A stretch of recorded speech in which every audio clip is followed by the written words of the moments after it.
आज नवरात्रि का दिन। ओम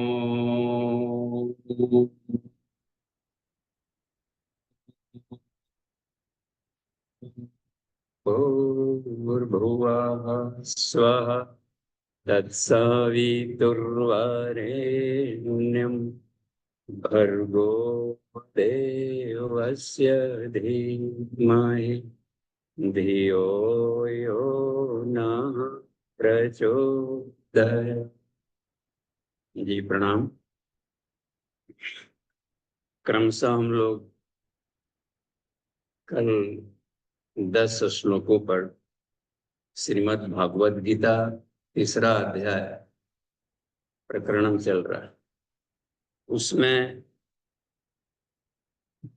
प्रथम से 10वें श्लोक संख्या 1 से लेकर 10 तक कल हम लोग कुछ वैज्ञानिक आध्यात्मिक दृष्टिकोण से अपने जीवन के लिए उपयोगी हम लोग विचारों पर मंथन किए। परिप्रेक्ष्य मंत्र वही रहते हैं, श्लोक वही रहते हैं, देश काल के आधार पर उसे दिशा निर्देश लिया जाता। ठीक, तो कल परम पूज्य गुरुदेव ने हिंदी में भी इसका पद्यानुवाद किया। वाङ्मय नंबर 31 दूसरा उसमें चैप्टर है, वह गीता का पद्यानुवाद है। उसको हम सबको पढ़ना चाहिए। तो कल आवाज स्पष्ट नहीं था, तो हम चाहेंगे किरण जी से कि कल को भी रिपीट कर लेंगे। कल रिकैप के रूप में 10 श्लोक और आगे के भी 10 श्लोक, यानी 1 से लेकर के 20 तक का हिंदी पद्यानुवाद को वाचन करेंगे। सबसे पहले किरण जी को ऑनलाइन में लाई स्पॉट। नितिन जी, किरण जी अपना वीडियो आप खोल लें, उनको दिखाई पड़ेगा।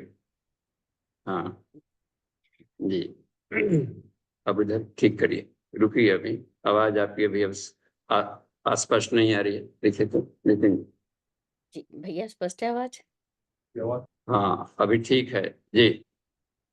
जी बाबूजी प्रणाम, सभी को मेरा प्रणाम। तृतीय अध्याय। अर्जुन उवाच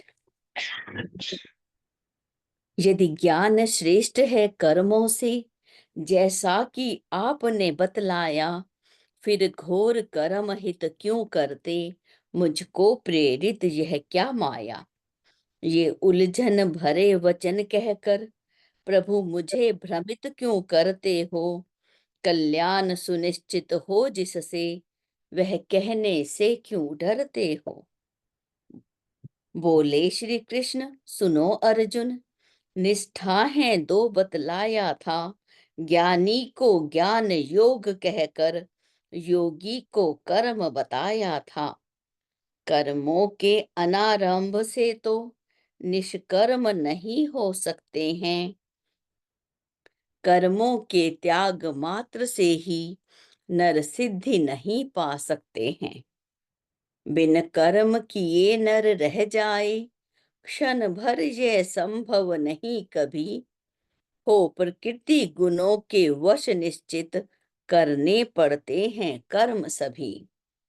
मन से विषयों का चिंतन कर, जो कर्म इंद्रियों को रोके, मिथ्याचारी पाखंडी वह, कह मूर्ख उसे सब जग टोके।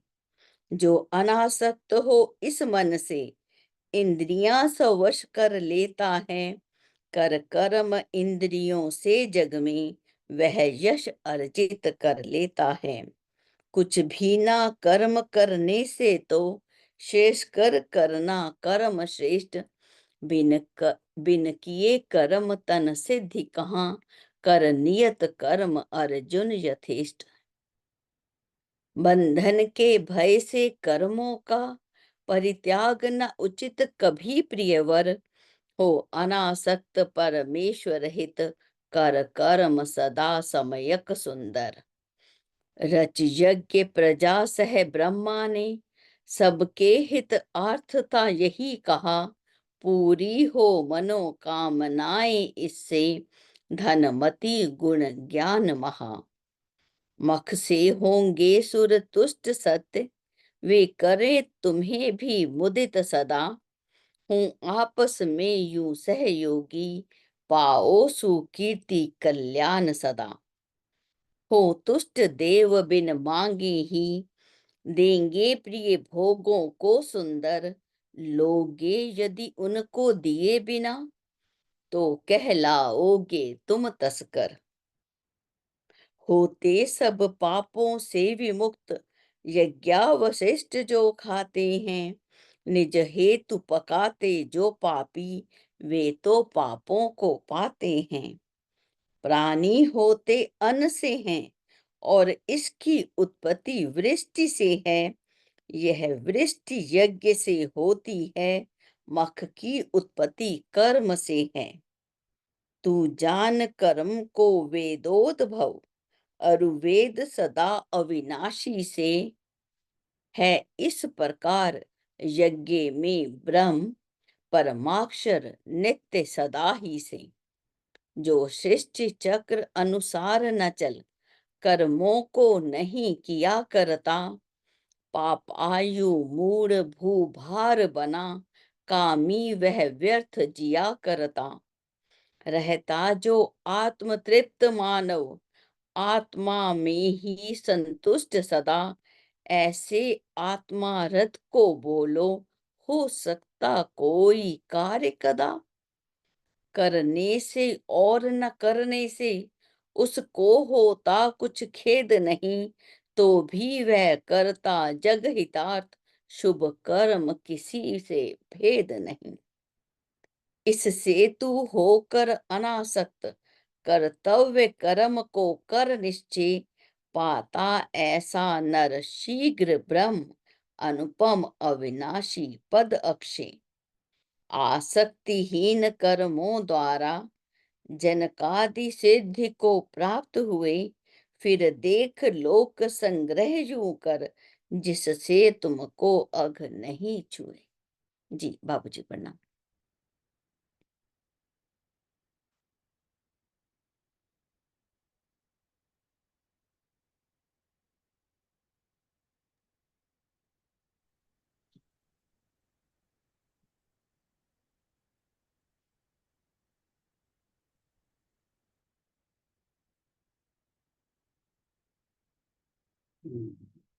देखिए कल इसको हम लोग लें 10वें श्लोक में भगवान श्री कृष्ण संदेश दे रहे हैं। हे धरती के मनुष्यों, हे अर्जुनों। अर्जुन हम सबके लिए कहा है। यह कैसे समझ में आएगा? प्रज्ञोपनिषद से समझ में आएगा। अर्जुन सिर्फ एक अर्जुन नहीं, पांडव, पृथ्वी के उन सभी साधना समर के साधकों को अर्जुन कहा गया। प्रज्ञोपनिषद दैवा सुरस्तु संग्रामो इस एवस्य है मुने। उसी में बात कहा गया है इसमें कि देवासुर संग्राम यहाँ पर बराबर चलता है। और हे ऋषियों, हे मुनियों, उसमें साधना समर के सैनिक हैं जो, उनको अज्ञान, अभाव और अनीति, ये तीन कहलाते हैं राक्षस। कौरव कहलाते हैं कुसंस्कारों का पुलिंदा। मुख्य हेड है, तीन विंग है ना, जिसको दूर करने के लिए यही 91वें कोष में ब्रह्म ग्रंथि और विष्णु ग्रंथि और रुद्र ग्रंथि कहा गया। गांठें आगे नहीं बढ़ने दे। ब्रह्म ग्रंथि की गांठ है अज्ञानता, विष्णु ग्रंथि की गांठ है अभाव, संसाधन का अभाव, यानी समृद्धि और संपदा का अभाव। तीसरा एक प्रगति में रुकावट डालता है शक्तिहीनता। दुर्बल रहेंगे तभी दूसरे सताएंगे। और अनीति करने वालों की बाँछें खिल जाती हैं जहां देखते हैं दुर्बल। और उन्हीं पर प्रहार करते। यानी कि दुर्बलता का कलमश, दुर्बलता का यदि अपने भीतर में असुरत्व घुस गया है, तो रोग आ गया है या रोग, तो इसके शरीर में यही आएगा। उसमें एक चुंबकत्व होता है, और वह चुंबकत्व अपराधी प्रवृत्ति को लोगों को अपनी तरफ खींचता है कि आओ हम में खेती करो। वे लोग वैसे ही जगह खोजते हैं जहां पर दुर्बल मनोभूमि के लोग। और इसलिए उपनिषद का कहना है कि नायम आत्मा बलहीन न लभ्यते, यह आत्मा बलहीनों को नहीं मिलता। दुर्गा सिंह पर सवार कर, तकदीर भी बहादुरों को ही मदद करता है। निश्चय आदमी ऊपर जलने की यात्रा में, आत्म साक्षात्कार के क्रम में उत्तिष्ठ जागृता प्राप्य वरा निबुधत करना हो यदि, यह क्षुरस्य धारा है। लोक प्रवाह की उल्टी दिशा में चलनी पड़ती, लोक प्रवाह में कचड़े बहा करता, धारा में दिशा में तो हाथी नहीं रह जाएगा। लेकिन मनुष्य एक ऐसा जीव है जो मत्स्य अवतार कांश कहा गया हो, धारा के विपरीत चल सकता है। उसके भीतर में यूटर्न लेने के लिए चक्रों की व्यवस्था है। चक्रों का जागरण यही है, उल्टा यूटर्न ले। रत्नाकर नाकू ने उल्टा अपने जीवन शैली को पलटा, तब जाकर के नाम जपा। वाल्मीकि वह ब्रह्मस्मान। हर कोई को यूटर्न लेना पड़ता। घर परिवार की परिधि से बाहर छलांग लगा करके नरेंद्र ने विवेकानंद बन के दिखा दिया। यदि नहीं छलांग लगाते, विश्व मानवता में नहीं खोते, तो विवेकानंद भी नहीं बनते। सबने यूटर्न लिया है। तो हमारा अवतरण ही हुआ है दो काम के लिए, अपने भीतर में देवत्व को जगाने के लिए, और धरती में लोक संग्रह। इसका मतलब होता है कि लोक कल्याणाय, बस आत्म कल्याणाय, लोक कल्याण। मनुष्य में देवत्व का उदय, धरती पर स्वर्ग का उदय, दो काम। कभी कभी ऐसा लगता है, प्रश्न भी उठते हैं कि आखिर भगवान ने क्यों जन्मा दिया आदमी को। 84 लाख योनिया में से कम ही रहता तो क्या बात बिगड़ जाती। कन्फ्यूजन का टांग एक कम ही हो जाए, क्या अंतर पड़ता है। एक भी नट बोल्ट फालतू नहीं ईश्वर दिया है। हम उपयोगिता नहीं जानते हैं तो वेस्टिजियल पार्ट कह देते हैं बॉडी में। जैसे कॉक्सिक्स बोन है हड्डी के भीतर, देखिए उसको नहीं जानकारी है तो वेस्टिजियल पार्ट। कभी बंदर से आदमी बनना होगा तो पूंछ छोटा होते होते छोटी सी बच के रह गया। नो, मूलाधार चक्र है, वह शिव कहा जाता है, शिवलिंग है, वो बड़ा है ना। वहीं पर कक्षप है, अपने पर पूरा का पूरा यस, हानि को, रीढ़ की हड्डी को 33 कोटि देवताओं को आधार बन के टांगे मूवमेंट। जानकारी नहीं हो तो उसको हम अनावश्यक नहीं कर सकते। ईश्वर की विशेषता है कि छोटा सा भी छोटा पार्टिकल बनाया है तो उसकी उपयोगिता है। तो हमें उसको उपयोगिता जानेंगे तो बात बन। यहाँ पर बता रहे हैं ऋग्वेदोपनिषद में, ये 3 राक्षस हो गए। अज्ञानता मस्तिष्क में, अभाव सूक्ष्म शरीर, जहां पर ज्ञान और कर्म मिलते हैं तो अभाव दूर हो जाता है। और देखिए, और तीसरा है मूलाधार रुद्र ग्रंथि, काम ऊर्जा का केंद्र है मूलाधार, वहां पर है शक्ति का केंद्र है, कुंडलिनी शक्ति। इतनी अथाह ऊर्जा है कि यदि उसको जगा लिया जाए, थोड़ी सी भी प्रखर हो जाए, तो शरीर में रोग दुख क्या होता है, अज्ञानता क्या होता है, राजनीति करने वालों को तो भस्म हो जाएगा। दमयंती ने सिर्फ क्या किया था, युद्ध नहीं किया था, और बहेलिया की कुदृष्टि को जब देखा, उनको सिर्फ देखने मात्र से जल गए। ये हुआ करता है कुंडली। देखिए, तो अपने भीतर के अग्नि को जगाना अभी के युग में बहुत जरूरी है, क्योंकि रोगों का आक्रमण बढ़ गया है। देख रहे, यानी अपने इम्यून सिस्टम को बढ़ाना जरूरी है। शक्ति की कमी रहेगी तभी साधारण भी आकर रोग खेती करता है शरीर में। ये पुरस्कार है अपने शरीर के रोग अवरोधक क्षमता पर नहीं बढ़ाएंगे तो पुरस्कार में रोग वगैरह खेती करें। पुरस्कार गुरु जी शब्द का प्रयोग करें। पुरस्कार, हाथ पांव रहते हुए नहीं कमाएंगे कुछ तो पुरस्कार में दरिद्रता मिलेगा। गुरुदेव का एक साहित्य है आचार्य जी का, दो घिनौने। संसार में दो व्यक्ति है जिनको घिनौना कहा जाता है, मुक्तखोर, कामचोर। इसलिए घृणा शब्द है, उसको भी संभाल के रखना चाहिए। डोनेशन के लिए इस तरह के व्यक्ति आए तो उनको डोनेशन दे दे, दान दे दें बस। तो अभाव तभी होगा, बस छोटे मोटे काम करो, भीख मांगना बंद करो। देख रहे हैं कितनी बार। तो यही असुर होते हैं। अब इनको हटाएगा तो अज्ञानता को ज्ञान मारेगा, अभाव को सत्कर्म मारेगा और अनीति को सत्साहस पूर्ण संघर्ष, स्ट्रगल, संग्राम जिंदगी है, लड़ना उसे पड़ेगा। Life is the law of struggle, कहिए struggle is the law of life. संघर्ष ही जीवन है, हर फील्ड में स्ट्रगल करना पड़ता है, विद्यार्थी को जगना पड़ता है। और देखिए उसका कितना मेहनत करना पड़ता है, तब जाकर बात बनती है। ऋषि मुनि कितना कठोर तप किए हैं, स्ट्रगल किया है, तब आगे बढ़ा है हर कोई। फोकट में यहाँ कुछ नहीं मिलता है। तो यह है कि हम अपने काम शक्ति का ऊर्ध्वगमन करें। यदि उसे काम नहीं लेंगे, ऊर्जा बढ़ाएंगे तो नीचे की तरफ क्षरण होगा बस। तो यहाँ पर यह बता रहे हैं कि यदि इसको हम लोग कर रहे हैं तो यज्ञ कहलाता है। और ब्रह्मा जी ने कहा 10वें वाले सूत्र में,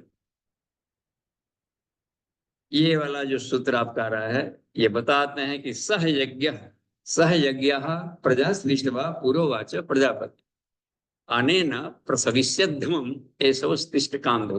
हमने सृष्टि की उत्पत्ति के साथ यज्ञ विज्ञान को भी उत्पन्न किया। इतना बड़ा पसारा है, इसको हम कैसे संचालन करने की तकनीक हो कि इस तरीके से हम कर्म करें कि सुंदर भी हो जाए और पाप पुण्य के हम भागी भी न बने। ये बहुत अद्भुत शैली।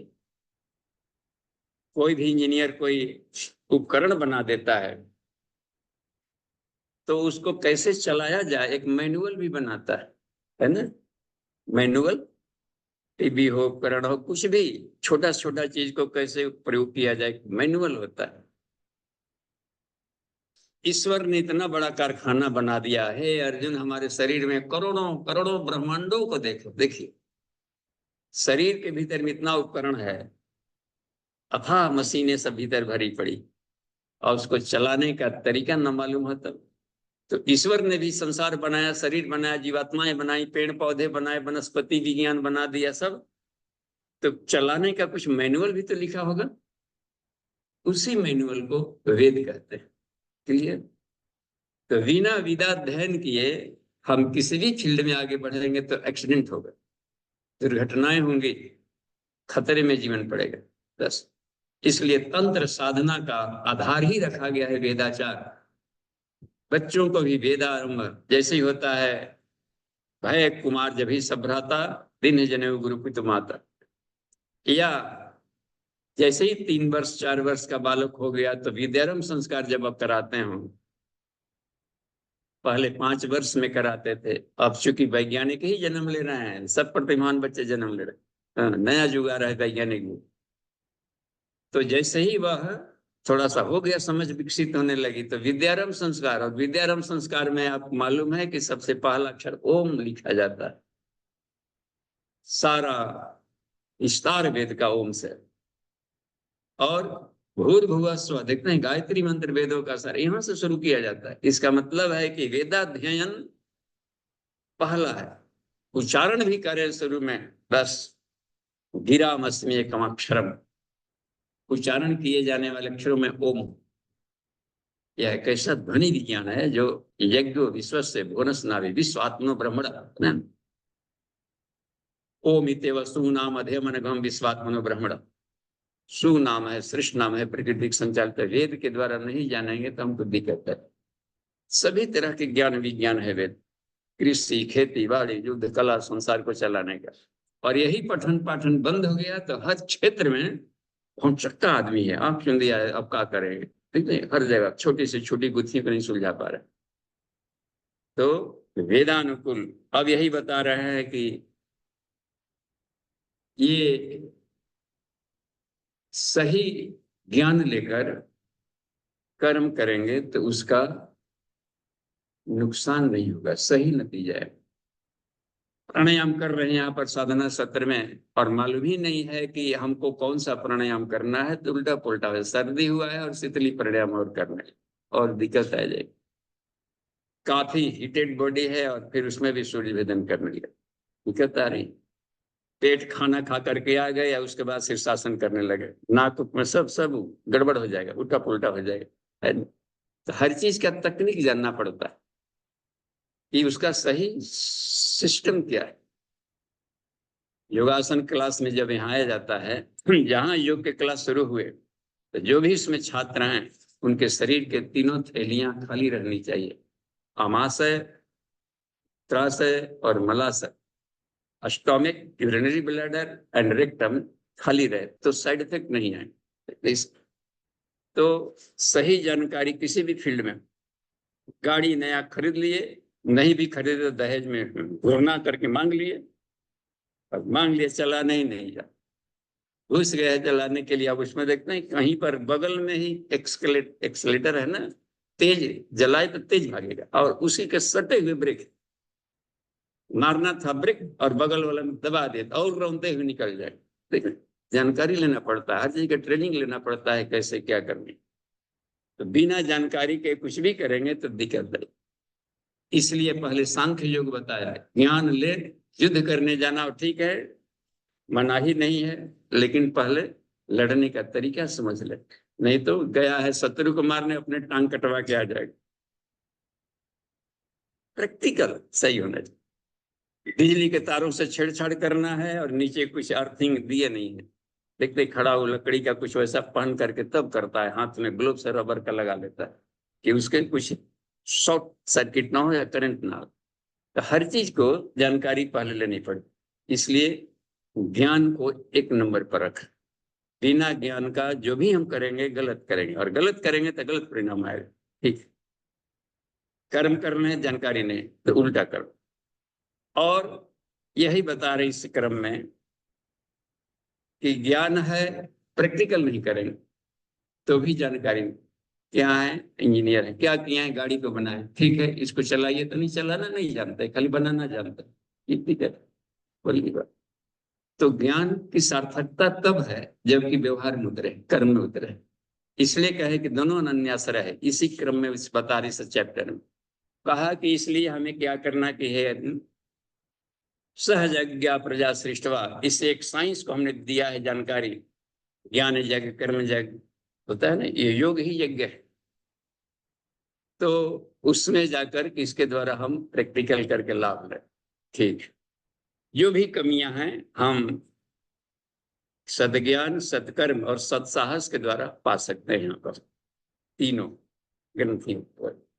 और इनको जगाने की प्रणाली है यज्ञ, यानी इसको जगाते हैं, जैसे भी अध्ययन कर रहे हो तो ज्ञान यज्ञ कहला जाए, कमा रहे हो संसाधन बढ़ने के लिए, समृद्धि के लिए, तो वो हमें कर्मयोग कहला जाएगा। ठीक है, अपनी भाव संवेदनाओं को संसाधन नहीं है, लेकिन भावनाओं की अग्नि में भावनाओं क्या होती डालन, भाव यज्ञ भी होता है। इस तरीके से पा लिया चैतन्य महाप्रभु ने, मीरा ने, भक्त प्रहलाद ने, ध्रुव वगैरह ने, सबने इसके द्वारा ऊंचाई के चरम सीमा तक पहुंच गए। तो अगले क्रम में देखिए 11वें से लेकर 20वें तक हम लोग देखें तो शब्द खंड हम बोलेंगे, पीछे से दोहराएंगे अगले क्रम। 11वां क्या बता रहे हैं, ओम देवान भावयतानेन ते देवा भावयन्तु वः परस्परं भावयन्तः श्रेयः परम अवाप्स्यथ। करें कि देवा देवता हैं वो भावनाओं से बने होते हैं, ये ही देखिए इसका मतलब है कि उन्होंने प्रज्ञा और श्रद्धा से समन्वित तरंगे निकाली तो संसार को, देखिए कैसे वेद में एक सरस्वती का मंत्र आता है, देवी वाचम अजनयंत देवा, दिव्य वाणी से ये सारी सृष्टि उत्पन्न हुई है। वह दिव्य वाणी ओंकार ध्वनि है। साउंड आ रहा है? तो यह भाव संवेदना लिया गया, एको हम बहुश्यामा, मैं एक से अनेक बनूं, इस भाव संवेदना से उन्होंने तरंगे निकाले ओम ध्वनि से, और वही तरंगे क्या बन गई, वही ओम की ध्वनियां हैं। अ उमा, उसमें 3 भाव थे, सृजन, विकास और परिवर्तन। इसी को अउमा कहते हैं। अवध रक्षण की भी व्यवस्था, न कि 3 केवल अक्षर उसमें है। या केवल 3 ही अक्षर से ओम बना रहता तो फिर क ख ग घ कहां से आ गए? अरे ना बात नहीं, ये सारे इतने फोनेटिक साउंड कहां से आ गए? उस ध्वनि में ऐसी तरंग की विशेषता थी जो कि सृजन का कार्य कर सकता हो, पोषण के कार्य कर सकते हो, और परिवर्तन और निर्लिप्तता, एक अथाह ज्ञान, अथाह शांति, अथाह आनंद भरा हुआ हो, ऐसी तरंगे एक से अनेक बनने की प्रक्रिया हुई। तो ये तरंगे होती है, इसमें वेवलेंथ फ्रीक्वेंसी होता है, आपस में टकराएंगे, हर दिशा में दौड़ेंगे। इसी कॉलिजन से जो ध्वनि निकला उसको हम कहते हैं। और यही तरंगे जाकर आगे रिफ्रैक्शन ऑफ साउंड हुआ होता है, तो अ हु में बदल गया, ओ हुआ, म स्व, फिर भू देकर देखिए अष्टधा प्रकृति, जैसे कैसे प्रिज्म में गुजरता है तो स्पेक्ट्रा बन जाता है। तो भू से तत्सवितुर्वरेण्यम, ये कंपन से ध्वनि तरंगे हैं, अंतरिक्ष में दौड़ रही है।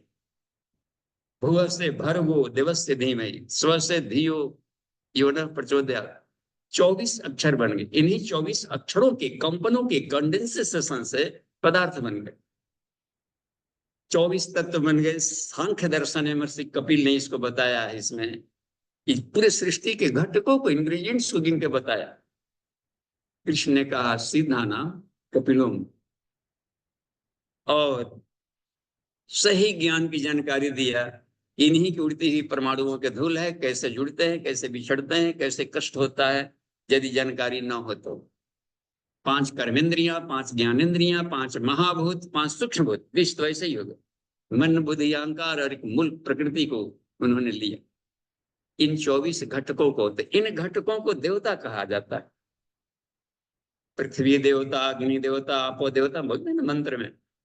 तो वैदिक देवता यही सब है, डिवाइन शक्तियां। इन्हीं से शरीर बना है, सारा संसार बना हुआ। ठीक है, और ये हैंडलिंग कैसे किया जाएगा? भावना विज्ञान के आधार पर। इसलिए कह रहे हैं कि देवान भावयत अनेन, यज्ञ विज्ञान के द्वारा। इसका मतलब है सत्कर्म प्राणता के द्वारा, सद्भावनाओं के द्वारा और सद्ज्ञान के द्वारा हम इसको हैंडलिंग करना सीखें। इनके ही द्वारा ये सब चलाए जाते हैं। जैसे प्राण तत्व से विचार, भाव, भाव भी प्राण का उत्कृष्ट स्वरूप है, रिफाइंड स्टेट। श्रद्धा, सब प्राणम सृजत प्राणात श्रद्धा, प्राण तत्व से श्रद्धा बना। और इस सारा का सारा संसार प्राण के समुद्र में हम लोग तैर रहे हैं, समुद्र में बुलबुल की तरह निकले विलीन हो रहा है। इसलिए कह दिया जाता है, छंदोग्यों में एक जगह आता है कि गायत्री व इदम सर्वम, यह सब कुछ प्राण ही प्राण। प्राण के समुद्र में हम लोग तैर, प्राण विज्ञान की इसमें आती है बात। प्राण का जागरण महान जागरण है। कृष्ण ने बताया भी, अगले सूत्र में आएगा कि वो उसमें गायत्री छंद सामहम, छंदों में, तरंगों में, कंपनों में, आवाजों में, ध्वनियों में, मंत्रों में मैं गायत्री, वह मंत्र जो प्राणों का कंजर्वेशन उसका, और उसको क्या कहते हैं, उत्पादन, संरक्षण और नियंत्रण करके एप्लीकेशन की विधा बताता है, उपयोग की विधा, इसी के क्रम में बनता है। शिव जी ने भी कहा कि मैं प्राण की साधना करता हूँ हे पार्वती, और यह पंचमुखी है, 5 महाप्राण है, 5 लघु प्राण है, इन्हीं से बन करके बनाया। हम सब लोगों ने अपने इन प्राणों पर कमांड किया है, नियंत्रण किया है, संसार को चलाते हैं। तो 10 प्राण और एक आत्मा मिलकर एकादश रुद्र होता है, देख रहे सब रुद्र। तो यही कहते हैं कि जो देवता हैं, प्राण के घटक हैं, शरीर के सब अंग अवयव हैं, यह यज्ञ विज्ञान के द्वारा अनेना हम इनसे संपर्क जोड़ सकते हैं। ठीक है। और देखते हैं पे देवा भावयन्ते वा, यदि इसमें एक चुंबकत्व होता है, भावनाओं में एक चुंबकत्व, श्रद्धा भाव, तो भावनाओं का जो चुंबकत्व है, यह भाव विचार में यदि भाव जुड़ जाए, अच्छा बात बोला जा रहा है, सद्भाव नहीं जुड़ रहा है, उसमें भावनाएं नहीं जुड़ रहे हैं, तो वो विचार निष्प्राण कहलाएगा और प्रभावी नहीं होगा। दादाजी पानी भी मांग रहे हैं, पानी भी ले जाकर दे रहे हैं, अभी तक कुड़बुड़ा रहे, पता नहीं कब तक ये रहेगा और परेशान हमको कर रहे ही पर रहे। नहीं, सेवा हो तो उसमें भावना जोड़नी पड़ेगी, नहीं तो वह सेवा क्या, बिल्कुल हद तक। इससे बढ़िया है कि हम, तो यही बात रहती है कि पहले अपनी भावनाओं को जगा दें। भावना जगा नहीं और शक्ति को जगा लिए, इसका मतलब है कि वह शक्ति स्वार्थ में खर्च करेगा। तो साधना में भी प्रगति तभी मिलती है, कुंडलिनी तभी जगाना चाहिए जब पहले अपने आप को सद्भाव संपन्न बन जाए, ताकि शक्ति मिला तो लोकहित में खर्च करेगा वो आदमी। श्रद्धा भाव बढ़ा लिया तो उनकी शक्तियां दुरुपयोग में नहीं जाएगी। यहां पर यही बता रहे हैं कि जो संसार के घटक हैं, हे अर्जुन, यह भावना विज्ञान के द्वारा चलाया जाता है और ये भावनाओं के घटक। तो सद्भाव संपन्न जब रखेंगे तो वस्तुएं झूमने लगती। पौधे घर में रखे हो और उसको रोज जाकर प्यार में सींचे सही ढंग पर, पौधे झिलमिलाते। अभी एक नया ये होते हैं ना, उसमें जो पता लगाते हैं अपराधी तत्वों, तो उन्होंने कहा कि ये पौधे भी अपराधियों को पहचान जाते हैं। फॉरेंसिक वालों ने प्रैक्टिकल करके भी देखा, इसमें करने का अपराधी वृत्ति है, कोई उपाय नहीं है, उसमें कोई कैमरा नहीं था कहीं पर, उसमें सीसीटीवी नहीं लगा था, तो उसमें एक नया भी तरीका खोजा है। जैसी वस्तु वाली जो बात थी कि ये जीव होते हैं पौधों में भी, तो उन्होंने देखा कि यदि आक्रामक व्यक्ति जाएगा तो उनके चेहरे पत्ती मुड़ जाती, बहुत कंपन होता है उसमें। यहाँ तक कि जल के पास भी जाएंगे तो जल में भी एक अलग से तरंगे निकल लगती है। ये तो सूक्ष्म तरंगे बराबर निकलते रहती है मस्तिष्क से, आभा आउरा, यह आउरा पदार्थ को प्रकंपित करती, उनके चेहरे गूंज जाते हैं और कोई काइंड हार्टेड जाता है तो खिल जाता है। देखिए इसका मालूम। तो ये कहते हैं कि जो भावना संपन्न है तो ये पदार्थ तुम्हारे अनुकूल हो जाएंगे, सारा संसार तुम्हारे अनुकूल हो जाता है। लोक सम्मान, दैवी अनुग्रह, सब भगीरथ चल पड़े लोक कल्याण के लिए, तो सारी नदियां आपस में तरंगे मान ली कि हम भी साथ देंगे, हम भी साथ देंगे। सारे ऋषिगण जो समाधि में थे, इनके तप से प्रसन्न हो गए कि ऐसा मिल रहा है लोक कल्याण के लिए, हम लोग का जीवन ही है। उन लोगों ने लेजर किरणें निकाल करके प्रेम से और बड़े बड़े चट्टानों को, हिमालय को ब्लेड की तरह काट दिया। कभी जाएं आप हिमालय में, रिसर्च पॉइंट ऑफ व्यू से, तो पाएंगे कि गंगा की धारा कैसे निकली है। तो बड़े बड़े कोटरों में जमी थी शिव जी की जटा है, सब कोटर हिमालय की चोटियां, स्नोफॉल आया, दबा पड़ा है, उनको धाराओं को निकाल करके ले आना है तो सामान्य क्रम से नहीं आएगा। पहाड़ों को काटा गया है, लगता है कोई लेजर किरण से काटा है इसमें। इसलिए ऋषियों के पास ज्ञान विज्ञान था, सबने सहयोग किया। शिव जी ने भी सहयोग किया कि अब गंगा, आकाश गंगा आ रही है तो कहीं ऐसा नहीं कि पृथ्वी दह जाए। तो ये सहयोग मिलता है, कहा जहां भी हम सद्भाव संपन्न बनेंगे तो ये सारे प्रकृति के घटक अनुकूल होते हैं। बस ये बात है, परस्परम भावयन्तः, आपस में इस सद्भावना को, यदि संसार के साथ में समूह है, समूहीकरण, संसार में प्रगति होता है सामूहिकरण से और आत्मा की प्रगति होता है एकीकरण से। गजब, दो धाराएं, दोनों शरीर में रह रहा है। आत्म साधना करनी पड़ेगी तो समूहीकरण से अपना बिलगाव करना पड़ता है। अति विस्तार विस्तीर्ण चिरायसु न भवेत्। इसलिए सामाजिकता को भी धीरे धीरे कम करके, उत्तरदायित्व तो कम करते जाएं, विस्तार को सिकोड़े, स्तर को ऊंचा करें। आत्म साधना में आंख भी बंद करना है तो संसार ही नहीं रहेगा तो क्या चिंतन लग रहा है ना इसमें। वह एकाकी, एकला चलो रे ही सफल हो पाते हैं। भगीरथ एकला चले थे, तब गंगा जी ले आए। जहां सोचते कि नहीं इनको भी बटोर लें, 10-15 आदमी चलिए गांव में, कहे कि नहीं आज हमको यहाँ जाना है, आज वहां जाना है, एक दिन पहुंच नहीं पाते गंगोत्री की ओर। समूह में देखते हैं ना, समूह में 10-15 चले जाइए तो कहीं टूर पर, काम पर, एक वहां गया है तो एक यहाँ गया है, एक वहां गया है, बटोरने में जैसे लगता है कि मेढकों की फौज लेकर चल रहे हैं, इधर से उधर भागने वाले। किसी को तबीयत खराब हो जाएगा इन मौका पर। तो आत्म साधना हमेशा एकाकी होती, वही सफल हो पाते हैं जो कि सारे आधारों को छोड़े। निरालंबोपनिषद है, आधार साधक को कमजोर करता है, बैसाखियां पहाड़ की चढ़ाई में रुकावट डालेंगे। बस, तो आत्मनिर्भर होना पड़ता है तत्व ज्ञान का आधार पर आश्रित। तो दोनों घटक विपरीत ध्रुव में लेकिन एक साथ हैं शरीर के भीतर में। किस आधार पर? इसी भावना विज्ञान के आधार पर हैं। हम तुमको रिस्पेक्ट देंगे, तुम हमको मदद करना। हम शरीर का ख्याल रखेंगे, खान पान संयम वगैरह से इसका ख्याल रखेंगे, आत्म संयम नियमितता द्वारा आरोग्य की रक्षा करेंगे, और तुम हमें आत्म साधना में मदद करना। देख रहे हैं नहीं, आत्म विकास में लोक कल्याण है।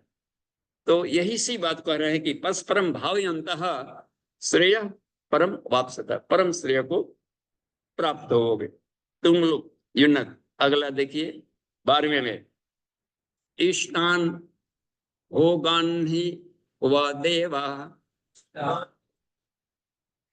दास्यन्ते यज्ञ भाविता। हाँ, तेज आवाज में बोलिए। तै दत्तान अप्राप्दायभ्यः, असल में सबका एक ही घटक है। तैर दत्तान अप्रदाभ्यो, इसमें 4 शब्द एक साथ में आया, इसलिए तोड़ तोड़ करके हम यदि बोले तय यानी उनके द्वारा, कहा कि हम देवता गण है, जब भावनाओं से जब पुष्ट होता है तो उनका आकर्षण ऊपर से चल पड़ता है। तो उनके देवे हुए अनुग्रह को हम साधना करेंगे तो सिद्धियां मिलेगी ही मिलेगी। तो इसको कहा जाएगा उनके द्वारा दी गई। आत्म साधना करेंगे, सब देवता भीतर है तो भीतर शक्ति जगी, तो ये शक्तियां मिल गई। तो ये क्या बता रहे हैं कि तैर दतान, इनके द्वारा दिया गया, इनके द्वारा जो प्राप्त किए गए हैं, वो कहा कि उनको भूंकते भोग करे पुष्ट होंगे तो श्रद्धा नहीं देंगे। तो भोग करने में हम कहीं उनसे अगला संपर्क बंद तो नहीं कर दिया। गुरु जी के पास गए, गुरु जी सब ठीक है, आपका खूब काम करेंगे और हमको ये नहीं हो रहा, वो नहीं हो रहा, नाती पोता नहीं हो रहा, वो नहीं हो रहा, सब कुछ ठीक है बेटे हम दे देंगे। मिल भी गया, अब क्या, अब गुरु जी के पास कौन जाने किरण। तो कहा कि ये तू केवल दी हुई सामग्रियों का सिर्फ उपयोग करता है, और उनकी श्रद्धा को जबकि और अधिक बढ़ा देनी चाहिए थी। देख रहे हैं यहाँ पर, तो ये कहते हैं कि वो बिना दिए भोगता है, वो चोर है। गया गुरु जी की शक्ति ली, बेचारी की तप साधना संसार के लिए बनी थी, वो दया करके दे भी दिए, इस विश्वास पर दिए होंगे कि शायद कुछ भगवान का काम कर दे। वो एक क्रम रहता है क्योंकि अपेक्षाएं संसार से जुड़ी है, भावना विज्ञान से चल रहा है, देख रहे हैं। तो उसको चोर कहा गया, चोर। अच्छा मान ली, तो इसलिए यज्ञ में बिना बिना कहे बिना मांगे देना चाहिए, क्योंकि वह कल्याण के लिए हो रहा है।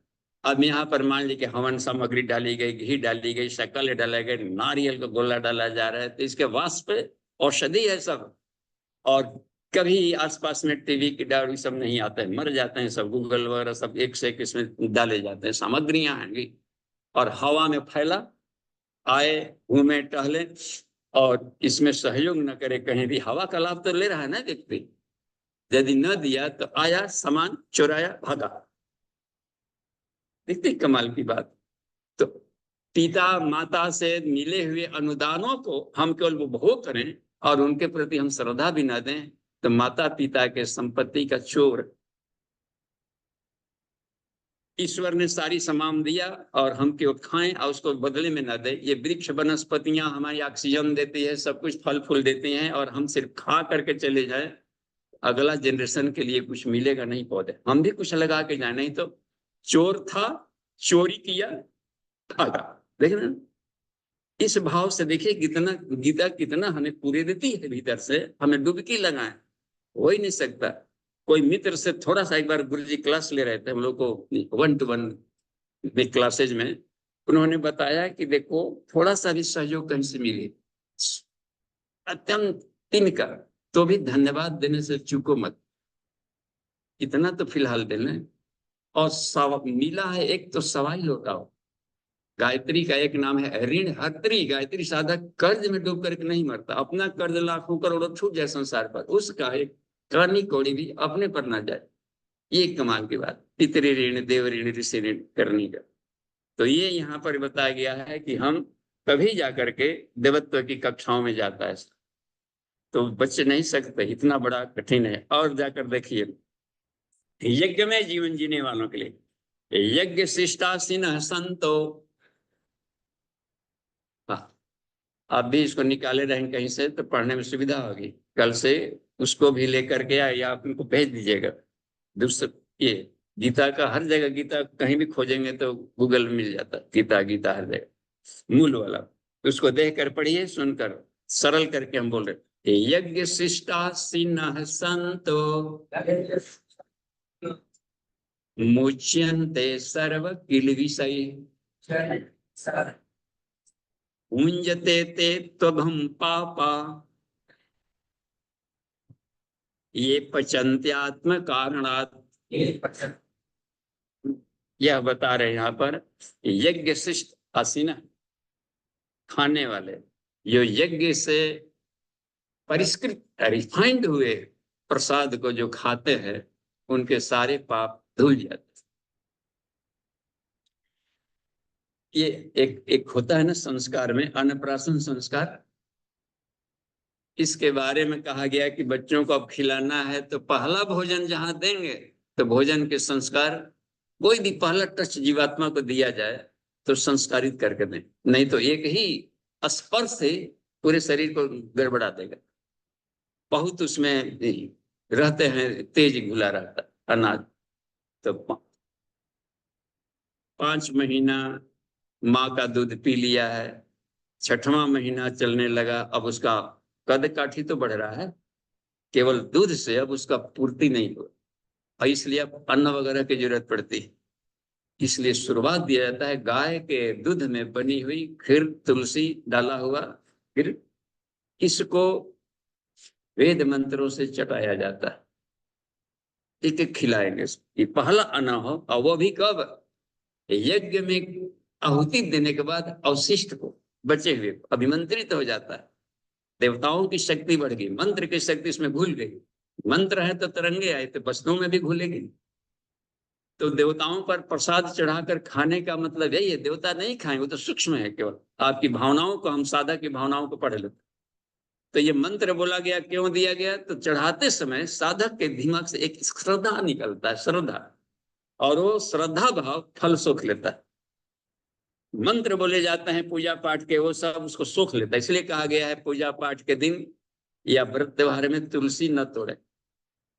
क्यों? क्योंकि तुलसी की जरूरत है प्रसाद में, और बिना तुलसी का प्रसाद विष्णु लेंगे नहीं।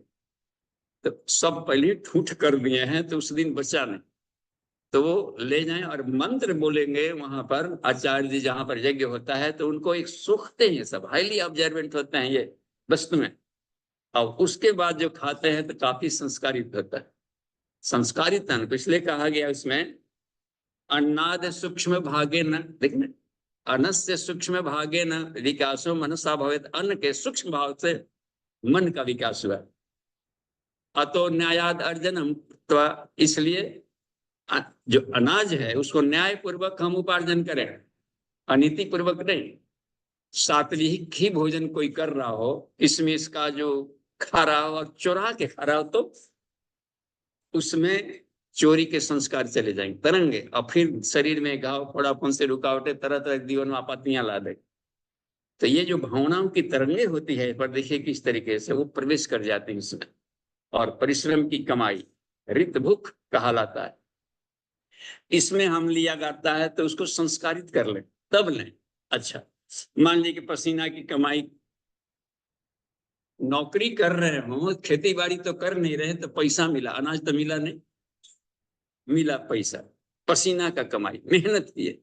खरीदने जाएंगे जब दुकान पर, तो वहां जो चावल दाल खरीदने हैं रखा हुआ है, हो सकता है कोई चोर चोरा कर बेचा हो, तो उसमें तो चोरी के संस्कार हैं। मेहनत की कमाई, ऐसा सामान ले आए। अब ले आकर के घर में यदि हम यज्ञ न कर लें, उसको उसको संस्कारित न करेंगे, तो परिश्रम की कमाई का भी देखिए परिणाम वांछित नहीं मिल रहा है। विश्व पितामह, पितामह हैं, धर्मात्मा हैं, देखिए तरीके से महात्मा भी कहला रहे हैं, और वह है चीर हरण के दृश्य में देखिए सर झुका करके बैठे थे। अनीति को देखते हुए भी उसकी मन्यु नहीं, जो कि 10,000 कर्मियों के एक साथ मार सकता है अपराधियों, और वहां पर वो मुंह लटका करके बैठा है। क्यों? पूछा था जब प्रवचन कर रहे थे ना युद्ध भूमि में, सरसिया पर पड़े हुए, शाम को रोज कौरव पांडव जाते थे, ब्रह्म ज्ञान की चर्चा करते थे, धर्म का। उसी में गायत्री मंत्र की एक दिन व्याख्या कर रहे थे, तो उसमें रे अक्षर आ गया। रे एवं निर्मला नारी पूजनीयम सदा सदा। नारी नर्मदा की तरह पवित्र होती है और सज्जनों को उनकी हर हालत में सुरक्षा रक्षा करनी चाहिए। द्रौपदी को सुनाई पड़ गया, दौड़ कर पहुंची। भाई कमाल हो गया इस महात्मा का। कहा कि हे पितामह, आप उस दृश्य को याद कीजिए, आपके सामने यह वाक्य कहाँ चला गया था जब भरी सभा में चीरहरण हो रहा था, तब कहाँ थे? ये ज्ञान कहाँ था? उस समय उसका उत्तर दिए हैं, बड़ा रिस्पेक्ट दिए हैं। ये बनते हे आर्यपुत्री, उसका एकमात्र कारण है कि हम अनीति का अनाज खा रहे थे उसका, और अनीति का खाना खाने से हमारे रक्त में, खून में, दिमाग में जो बात आ गई थी, वह अनीति करते हुए लोगों को हम विरोध नहीं कर सके। इसलिए लोक सेवियों को हमेशा स्वावलंबी होना चाहिए। देख, और उसमें अब रह गई बात में कि आज खून की बूंदें निकल गई है, अनीति का सब गल गया है, तो शुद्ध खोपड़ी बोल रहा है। जब इस पितामह जैसे लोगों की मस्तिष्क खराब हो सकता है, तो छोटे बच्चे हम सब पे क्यों नहीं लग रहा है ना? इसलिए तो हो सकता है कि बचपन में प्राशन संस्कार न कराया गया हो, तब अब तो कम से कम प्रतिदिन बलिवैश्य वगैरह कर लिया करें। बलिवैश्य कर लेते हैं, भोजन बन गया तो सीधे 5 चुटकी अग्नि में डाल दिया। और हाय प्रचलन इन दिनों लुप्त प्राय सा कहीं हो गया। पहले तो होता ना, अधवन में लिए गए चावल तक डाल दिया, रोटी बनाया तो छोटा सा अपने लिए, बड़ा बड़ा भगवान की छोटकी बनाकर डाल दी। ईश्वर को सब पसंद है, एक भाव बना उसका, और उसके लिए भोजन में मिलाया। तो यज्ञ शिष्ट कहते हैं इसमें, यज्ञ शिष्ट हसीन हसंत मुच्यंते सर्व किल विषय। तो अब यह बात आ गई कि यज्ञ शिष्ट खाने पर अच्छी, अब शरीर में डिवाइन एनर्जी को ले आना है प्राणाकर्षण प्राणायाम के लिए। यहाँ पर अब देखिए हर जगह एक शाश्वत होता है, वेद वाणियां हैं, सब वेदों का सार है, उपनिषद उपनिषदों का सार है, गीता। इसमें भी हम देखें कि बिना अपने आप की धुलाई किए हुए रंगाई नहीं कर सकते, है ना? तो धुलाई की प्रक्रिया यज्ञ प्रक्रिया है। तप, अग्नि, अग्निंधनम किया जा रहा है शरीर में, अग्नि करके तपस्या, तपस्या तप, अग्नि दे रहे हैं अग्नि को। अग्नि ना अग्नि समिधते, प्राणाग्नि उत्पन्न कर रहे हैं जो अग्नि, बिना इनके द्वारा शरीर शुद्ध ही नहीं हुआ तो देव शक्तियां नहीं है। भगवान बुद्ध के सामने गया था भिक्षुक, उसके एक मांगने के लिए, जब बुलाया था कि हे भगवान बुद्ध आप आएंगे, आपको हम सेवा करेंगे, और तुमको मालूम था कि इनको खीर पसंद है, तो बुलाए थे, ठीक हम आएंगे। पहुंच गए, कमंडल ले गए, तैयार खड़ा था, खुश हो गया कि आगे भगवान करने का, इतना बढ़िया उसमें पंचमेवा डालकर, इतना सुगंधित केसर वगैरह डालकर बना लिए थे, भगवान के लिए बनाया। तो कहा कि वाह, डाल दे इसमें बस। जैसे ही डालने को झुका तो उसमें कमंडल में आधा गोबर लिए हुए थे कि भगवान इसमें तो गोबर है, कोई बात नहीं डाल दो। नहीं डाला कि दीजिए हमको, ले गया, जाकर धोया, माजा, फिर सूंघता था, फिर धोता था, सूंघता था, बिल्कुल सुगंधित हो गया, गंगा जल वगैरह से, गुलाब जल से धो दिया जब बिल्कुल, तब उसमें खीर डाला और दिया कि अब लीजिए। कहा कि हे भंते, हे वत्स, से पहले क्यों नहीं डाला? उसमें गोबर लेकर आप घूम रहे थे, कैसे डाला? इसी कहते हैं कि तुम अपने आप को पहले संस्कारित कर लो। भीतर में जो भरा पड़ा है कबाड़, लोभ मोह अहंकार वासना तृष्णा अहंता, इनको अग्निंधनम करके हटाएंगे तो संस्कारित करने को यज्ञ कहा गया।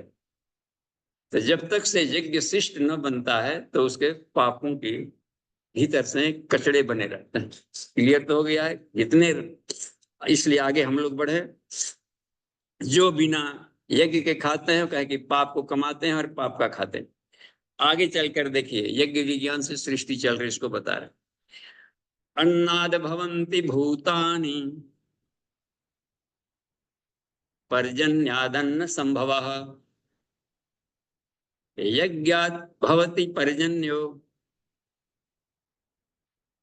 यज्ञ कर्म समुद्भवः, कर्म ब्रह्मोद्भवम विद्धि,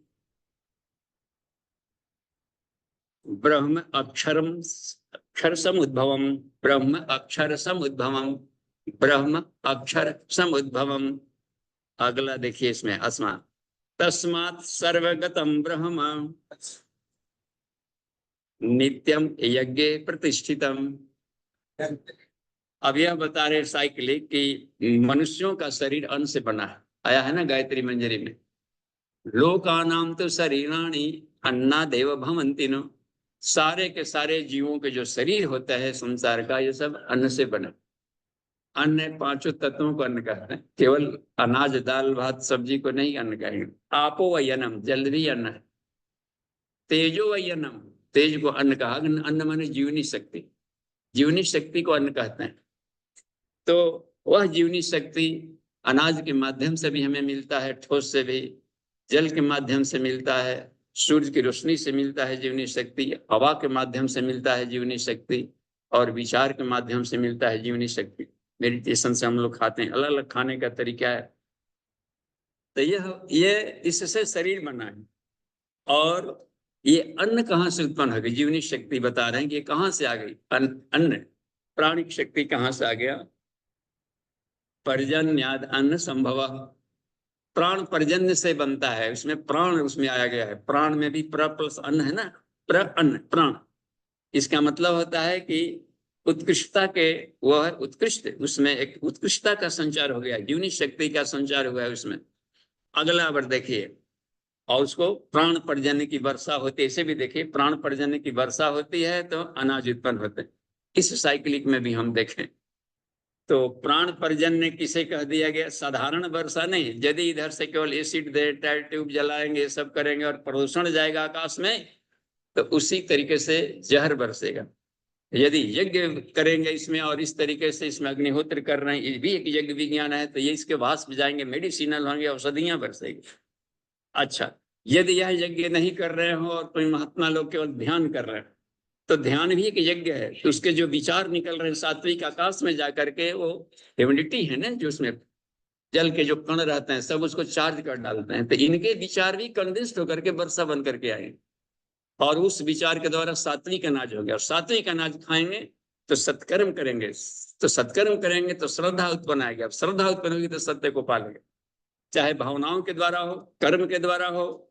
तो ये सभी जाकर अंतरिक्ष में परमाणुओं को संतृप्त करते हैं और एक साइक्लिक बनता है, प्राण की वर्षा होती है। यह विज्ञान इसमें बता दिया। आगे देखिए, और ये कर्म है, किस तरह के कर्मों से बता रहे हैं कि कर्म ब्रह्मोद्भवम विद्धि, यानी यह वैदिक कर्म, ईशानुशासन, प्रकृति का अनुशासन और ईश्वर का अनुशासन में रहने और चलने की व्यवस्था को यहाँ पर यह कहा गया है। ठीक है, आगे चल करके हम लोग देखें।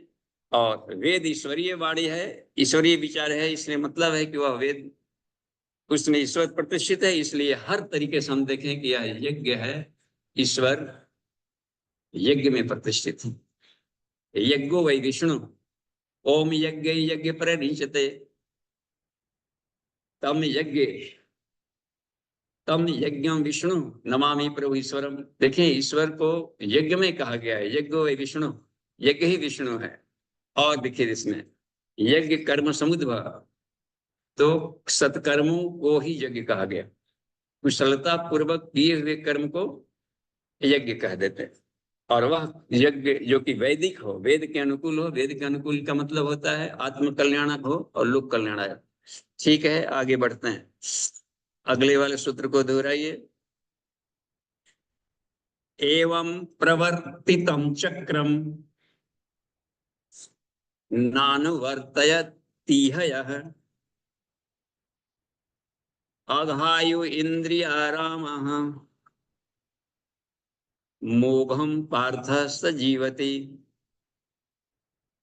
इसमें बता रहे हैं कि जो इस प्रकार के जो सृष्टि चक्र के अनुकूल नहीं चलते हैं, यानी प्रकृति के अनुशासन में जो अपने आप को नहीं रखते हैं और ईश्वर के अनुशासन में जो अपने आप को नहीं रखते हैं, तो यह ककदेव उनके लिए जीवन जीना बहुत संकट में हो जाता है।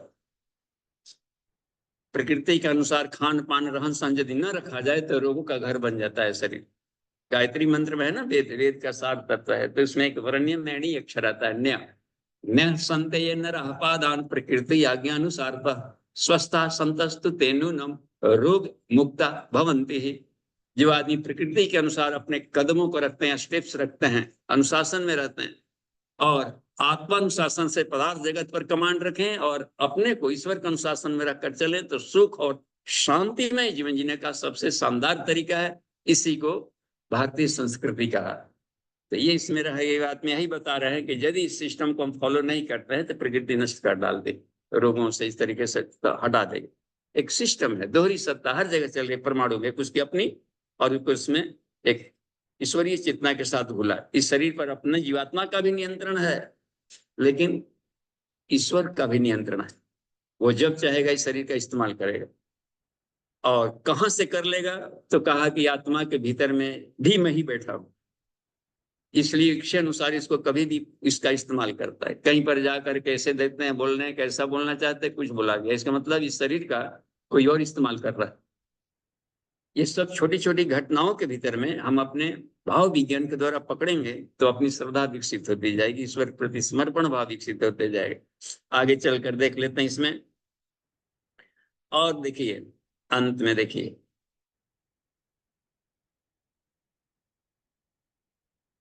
यहाँ पर देखिए, यत्वात्मरति एव स्यात्, यहाँ पर देखिए यस्त्वात्मरतिरेव स्यात्, इतना बोलिए, यस्त्वात्मरतिरेव स्यात्। हाँ, यस्त्वात्मरतिरेव स्यात् आत्मतृप्तश्च मानवः आत्मन्येव च संतुष्टः तस्य कार्यम न विद्यते। इसमें यह कहा गया है कि सभी कोई को करना चाहिए और कर्म करना चाहिए, संसार में आत्म कल्याण है, लोक कल्याण है। लेकिन उदाहरण यदि हम दे दें अपने को बचने के लिए, साधु ऋषिगण गुफा में छुप करके क्या कर रहा है वहां पर, है ना, भाग कर चला गया, घर से जा करके गुफा में बैठ करके केवल ध्यान मगन है, उसको क्यों नहीं चिंता हो रही समाज का करने का। आ सकता है ना दिमाग में कहीं से साइड से चोर दरवाजा से ऐसे विचार, या ये सब यह बता रहे हैं कि जो आत्मा में ही संतुष्ट है, आत्मा में रमण करता है और आत्मा जो बन गया है, उसके लिए कर्म कोई महत्व नहीं रखता, क्योंकि वो कंप्लीट एटम है। बैलेंस इलेक्ट्रॉन ही समाज के उठापटक से प्रभावित होते हैं, लेकिन जो अपने आप को इनर्ट बना लिया है, कंप्लीट एटम बना गया है, वो बिल्कुल निष्क्रिय, उसको कहीं जहां भी संसार में रखने का काम आएगा। और उसकी उपयोगिता इसी में है कि ईश्वर सिर्फ उसके मन से मेडिटेशन के माध्यम से काम ले रहा है, ध्यान के माध्यम से ही प्रसारण कर रहा है पूरे विश्व को। एक ऋषि एक जगह बैठा हुआ पूरे विश्व को बचा सकता है। देखिए इधर जा रहे थे राम जी, हे राम धनुष को देखो, देखने को सिर्फ कहा था, तोड़ने जैसी बात नहीं कि हे राम धनुष को देखो। वाल्मीकि रामायण में जो सूत्र आता है इसमें, तो वो जाकर के धनुष को अभी देखने वाले उलट देखने मात्र में संगन टूट गई, तो खुद आश्चर्य कर रहे कहीं टूट कैसे गया। तो वो लेजर किरणों से काट दिए थे, यहां से भेजते हैं लेजर किरणों से, जो ब्रह्मांड नई सृष्टि बना सकता है तो क्या नहीं कर सकता है पदार्थ। तो ये हुआ अपने भक्तों का कल्याण के लिए गुरु बैकग्राउंड से परम पूज्य गुरुदेव हुए, या इधर इनको देखे महर्षि रमण, श्री अरविंदो को देखा जाए कि वो लोग जब युद्ध भूमि में मोर्चे पर नहीं थे, अन्य लोग भगत सिंह जैसे एक मरा तो हजार और भगत सिंह पैदा हो जाए, पीछे से ब्रह्मबल दे रहे थे ये करने का, तो उनको हम, उनकी भूमिका उस टाइप से है और अपना काम कर रहे हैं बस।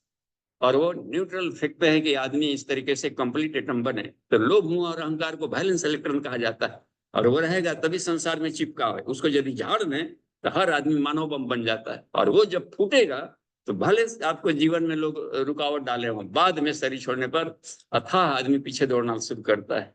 ये तो ये है आगे बात मंदिरों। अगला चल के हम देख लें, 2-3 उसको उच्चारण कर लें। नैव तस्य कृतेनार्थो न अकृतेन इह कश्चन न च अस्य सर्वभूतेषु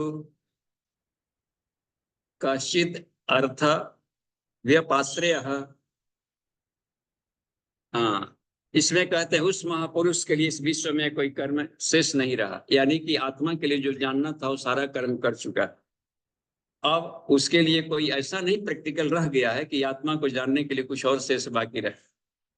तो इसलिए कहा गया है कि उसके कोई कम नहीं है, और उसको न करने से प्रजा को भी कोई कहीं पर कोई व्यवधान नहीं होता है। वह संपूर्ण प्राणियों में उसका हित रहता है, क्योंकि वह उसी तरह के आत्मत बन गया, आत्मिक तरंगे दे रहा है। तो सबको आत्मा से आत्मा तक सीधे जाती है, परावाणी का निश्चरण करता है ऐसे साधकों पे। 19वां देखिए, तस्माद असक्त सततम, इतना ही बोलिए, तस्माद असक्त सततम, तस्माद असक्त सततम।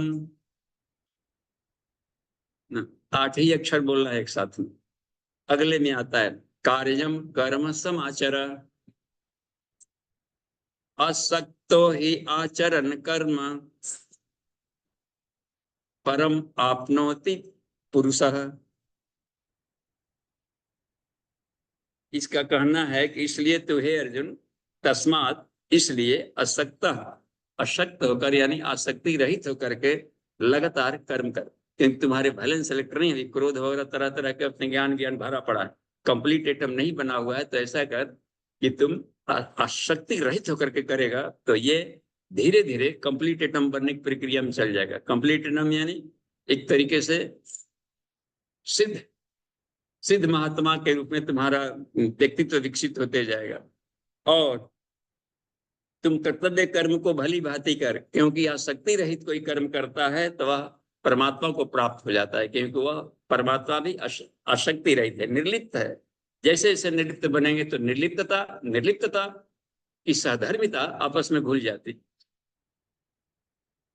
साधक भी निर्लिप्त, सविता भी निर्लिप्त ही है, आत्मा निर्लिप्त है। अपनी जीव सत्ता को भी जब तक से, देखिए इसमें एक आता है कठोपनिषद में, यह आत्मा है न जायते मृतवा कदाचित, ठीक है, और आत्मा ने रथिनम विधु, आत्मा को रथी मानो, शरीर को रथ मानो, मन को मन प्रग हमेशा प्रगह मानो, और इंद्रियों को घोड़ा मान करके तुम अभ्यास करो चलने। क्यों? क्योंकि यदि रथी नहीं मानते हो तो यह आत्मा है क्या? आत्मा क्या करता है कि जहां भी मन से चिपका तो वह कर्ता बन जाता है। मन बुद्धि इंद्रियों से चिपका तो उसका नाम बदल जाएगा और वो जीवात्मा कहलाने लगेगा। जैसे चावल है, जहां छिलका लगा, कवरेज किया, तो उसका नाम बदल के धान हो जाएगा। देख, धान उगेगा लेकिन चावल यदि रहे तो उगता नहीं है।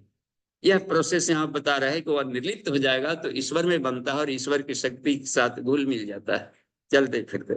और अंत में एक बार बोल लिया जाए, अंतिम वाला जो सूत्र है आज का, कर्मणा एव हि संसिद्धिम आस्थिता जनकादयः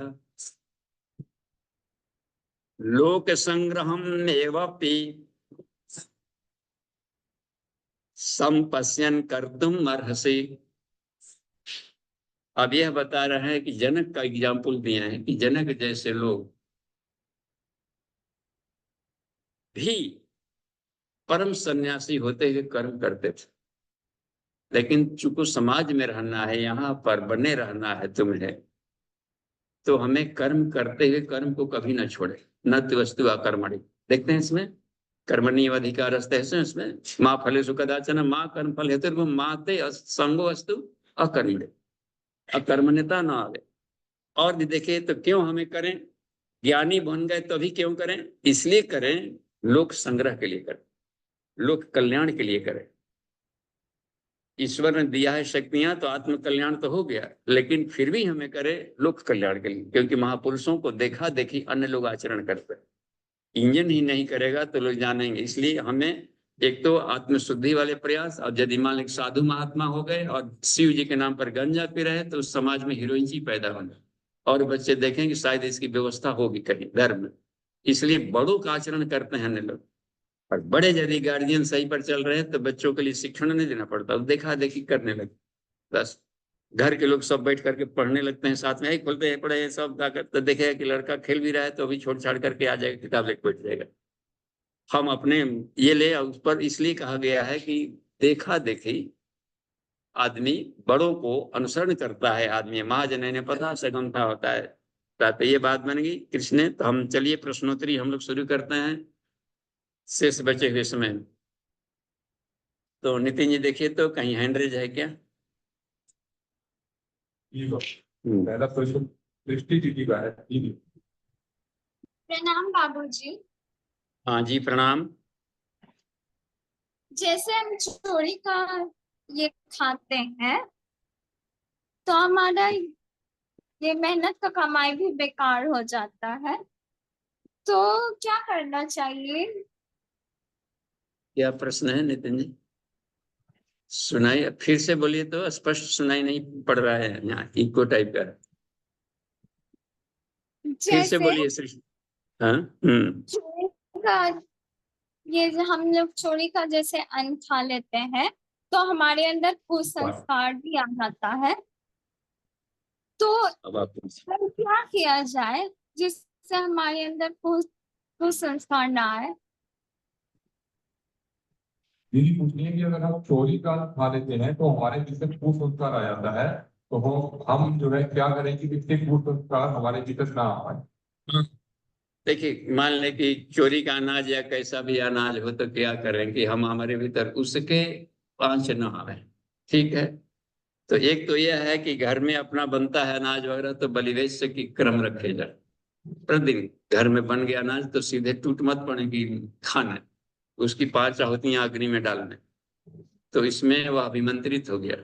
छोटी सी एक चुटकी वहां पर और कंडे रख के रखा जाए तो वो डालकर गृहिणी कर लें तो घर परिवार में सबके लिए जो भी खाएंगे। यहां तक देखिए वट छाया वेदिका बनाई। सीता जी को बताया कि जंगल में वहां भी बाहर में भी वट छाया वेदिका बनाई। सियनिज पानी सरोज सुहाई, इसमें देखे ना। तो अपने हाथों से रोज यज्ञ करके अनाज का परिवेश करके तब भोजन देते थे ताकि इनके दिमाग के भीतर में संस्कारिता बना रहे। वहां से चले हैं कि भाई भाई के लिए जान देंगे, कहीं यहाँ पर आकर के बहुत कष्ट है भैया आप अपना रास्ता देखिए हम तो चले। तो ऐसा मत हो जाए। तो जिस घर में यज्ञ मिलता है संस्कार तो वो संस्कार बना रहता है हमेशा करने के लिए। तो ये बहुत जरूरी है कि घर में ऐसे एक तो ये तरीका है वैलिडेशन। अच्छा, दूसरों के घर में गए, अब मिल गया है पार्टी में खाने, पता नहीं वो सब बलिवेश से किया है कि ना किया है, आ गया सामने तो वहां भी टूट मत पड़े खाने, परत परोस करके दे दिया गया। मन ही मन 3 बार गायत्री मंत्र जरूर बोलो।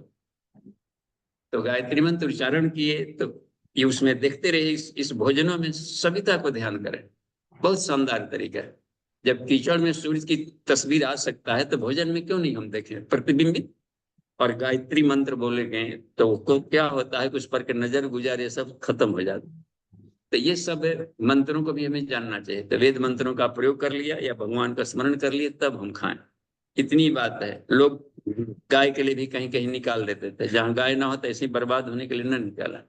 उसमें शरीर में ही अग्निदेव है, इसमें अग्निदेव को देख लें। अच्छा, एक और काम है उसमें, खाएं भोजन मिल गया है तो खाते समय ने इसका क्या करेंगे, क्यों खा रहे हैं भाई साहब? हम अपने शरीर को मोटवाने के लिए खा रहे हैं, जीने के लिए खा रहे हैं, ये भी एक तरीका है। और क्यों खा रहे हैं ये भी एक उत्तर हो सकता है, आपका काम करने के लिए खा रहे हैं। होता है ना पार्टियों में चीयर्स, एक चीयर्स होता है। जरूरी नहीं कि जाम में जाम टकराए तभी चीयर्स बोले, पानी से पानी को भी बोला जा सकता है। चीयर्स का अर्थ होता है कि फॉर योर हेल्थ, इससे जो भी शक्ति मिलेगा हम उससे आपका काम करते हैं। हे भगवान जी जो भी हम खा रहे हैं इससे जो भी ताकत मिलेगा हम आपका काम करेंगे। तो भी ये बात एक उद्देश्य मिला ना नहीं काम करने का। तो ये कहे कि जो अपने आप लिए कमाता है अपने आप को खाता है वो पाप का कमाता है, पाप को खाता है पाप को प्राप्त।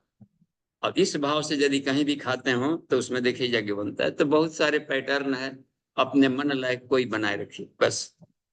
तो बौद्ध भिक्षुक लोग कहा करेंगे, जिसके घर से जो मिल गया सब लेकर खाते थे, जो अपने आप को बना लिए थे इस तरीके के आभा मंडल से देख करके उसको शुद्ध कर लेते थे। नजर का दोष है तो नजर से हम उसको काट देंगे। तो सात्विक भाव से, सात्विक मनोभूमि से ईश्वर का प्रसाद समझ करके ईश्वर के कार्य के लिए यदि आप किया जा रहा हो तो उस हालत में दोष कटते हैं। ठीक है, धन्यवाद। आगे नितिन जी। प्रणाम बाबूजी।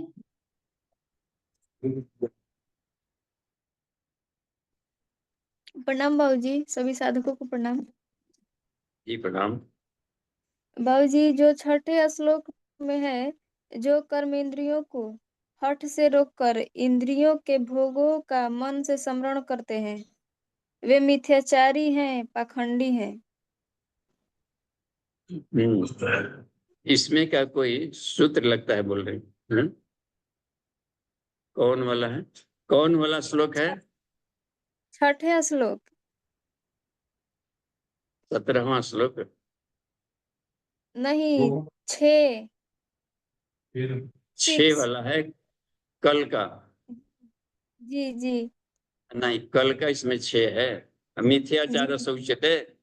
जी। जी हाँ, इस इसमें कह रहे हैं हाँ, कि इसमें मान ली कि यह विमूढ़ आत्मा, वह मूर्ख व्यक्ति जो कि हठ पूर्वक कर्मेंद्रियों को, इसमें तो ये लग गया कि मिथ्याचार ऊपर से हम बाहर से दबा करके व्यवहार में से कर रहे हैं, लेकिन भीतर से मेंटल स्टेट ना करें।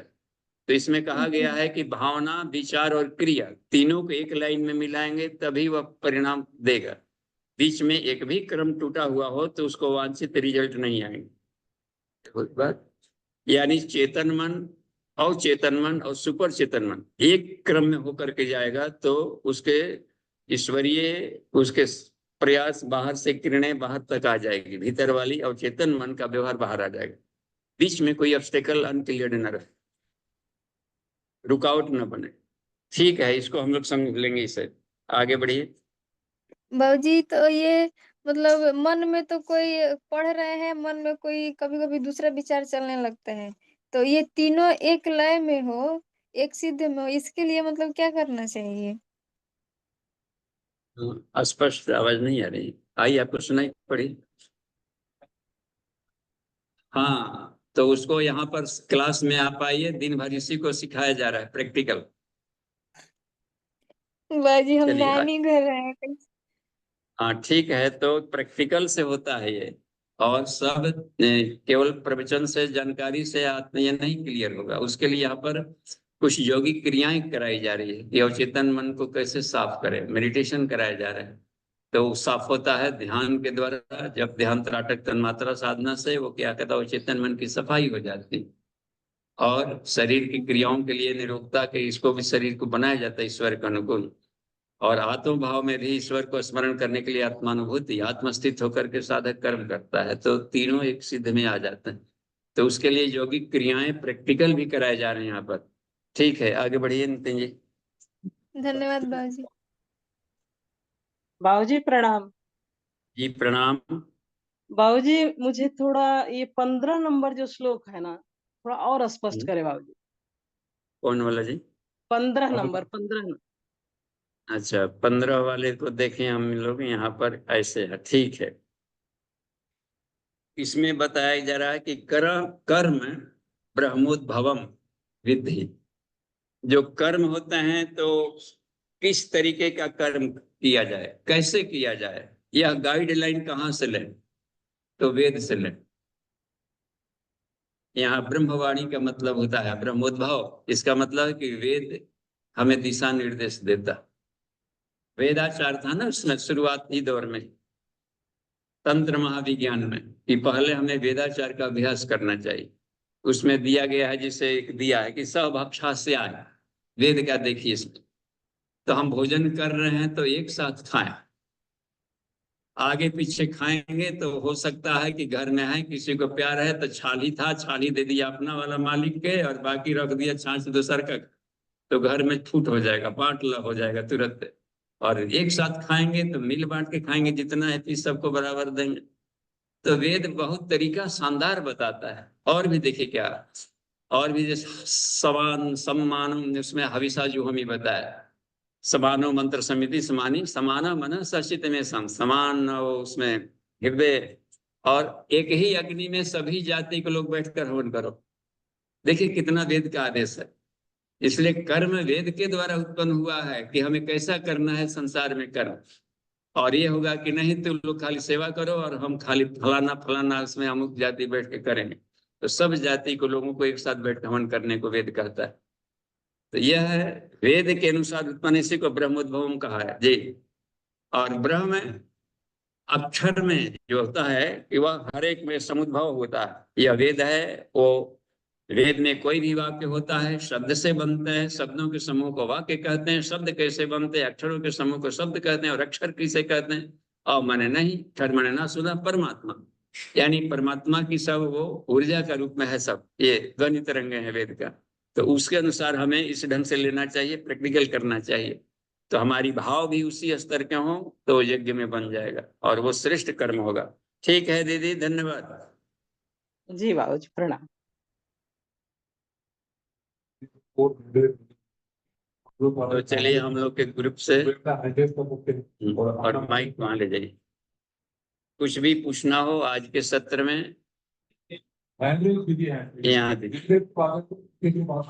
जहाँ हैंडल करेंगे वहां माइक से। क्या लिया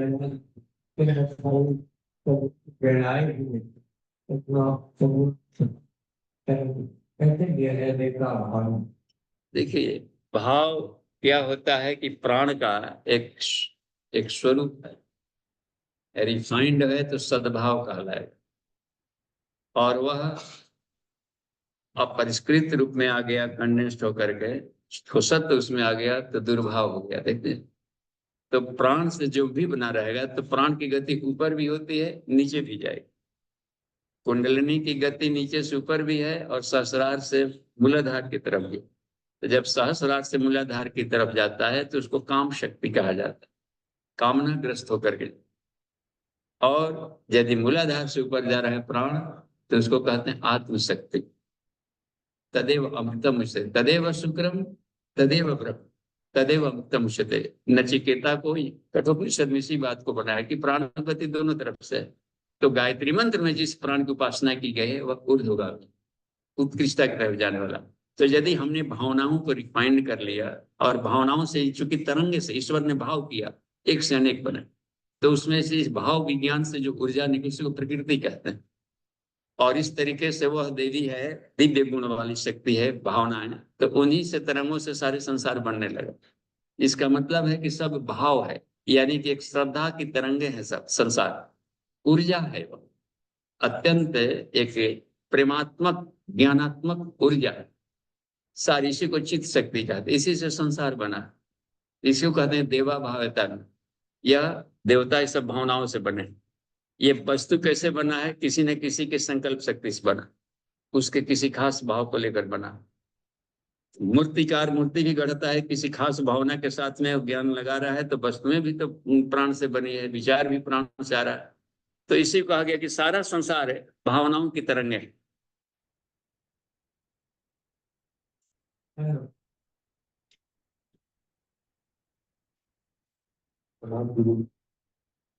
आत्मा में जब आत्मा शांतिमय है तो अपने आप के शांत, अपनी शांति को खंडित ना होने दें संसार के थपेड़ों से, एक।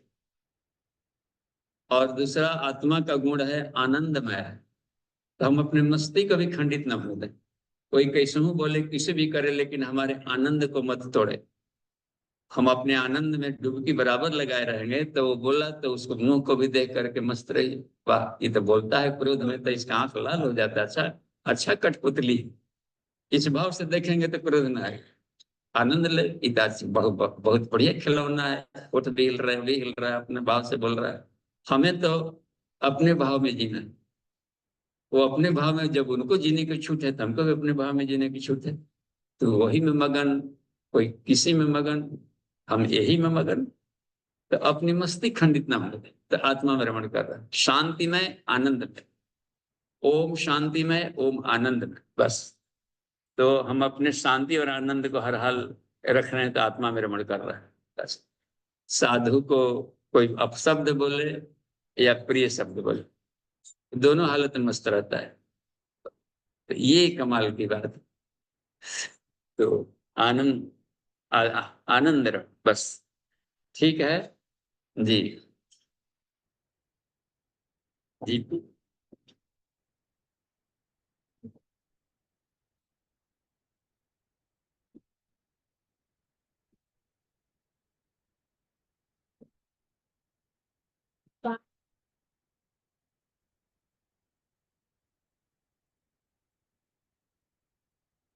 यानी सुबह में कैसे और क्लियर, आपको आचार्य जी आप क्लियर करें। बाद में कुछ बना कर देना होता तो दे दिया, बस करने का और फिर क्या किया ठीक है। जो बनाते हैं क्या किसे दिया जाएगा। अच्छा, और भी देखिए, तो और भी इसके टेक्निक हैं।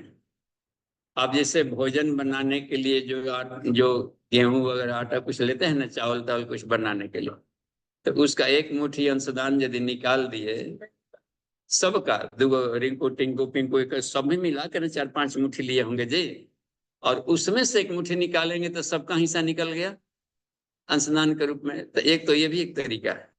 या फिर जा करके मान ली कि यदि बना ही रहे हो और इन दिनों गैस चूल्हा बन गया है इसमें आराम से लेने का, तो उसमें आदमी अगरासन निकाल देता है। एक चुटकी अगरासन बोलते हैं, देवताओं के लिए निकाल दिए और उसको अपने फिर जाकर जब हवन करने लगते हैं तो एक चुटकी डाल दिए। मेंटलिटी तो भाव तो बना।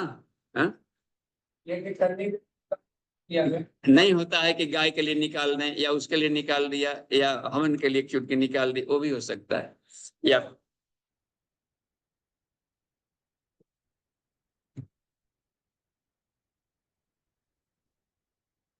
अब दोपहर में गेस्ट आ गए, समोसे बनाना है मान लीजिए, हाँ, अब ये देखिए तो उसमें अतिथि के रूप में जिसे मान लिया दिन भर दुकान पर दिन भर अपना बनते जाए, तो उसमें आपकी भावनाएं काम आएंगी। भाव तो ईश्वर के लिए बना रहे, ईश्वर का है इस तरीके काम है, अपने ड्यूटी फुलनेस है। तो ये जो भाव है, भाव केवल अग्नि वाला ही नहीं होता है कि अग्नि में डालें, तो वह है कि भावनाओं को भी यज्ञ कहा जाता है। किस भाव से बना रहे हैं, उस भाव से बना रहे, ईश्वर के लिए बना रहे, ईश्वर का भाव है ड्यूटी फुलनेस है, तो वो संस्कारित हो जाएगा। हाँ, वह आपकी भावनाओं के आधार पर, जैसे कृष्ण ने कहा कि हमारे जो भक्त हैं वो चलते फिरते उठते बैठते झाड़ू लगाते आटा गूंथते साधते हमारा स्मरण करें। तो यदि गायत्री मंत्र बोलते हैं कर रहे हैं कोई भी काम, तो अलग से बलि वैश्व की जरूरत नहीं है। हाँ, तो वो भी बलि वैश्य है, उसमें वही संस्कार चला जाएगा जी। तस्मात सर्वेषु कालेषु माम अनुस्मर, सभी कालों में हमारा स्मरण करो। अब आ गया ना, और मंत्रों में गायत्री मंत्र, तो नहीं हो गया कि हमको हमेशा किसी काल में। कृष्ण ही कहते हैं कि कोई भी जो होता है कि सभी कालों में ईश्वर का स्मरण करो।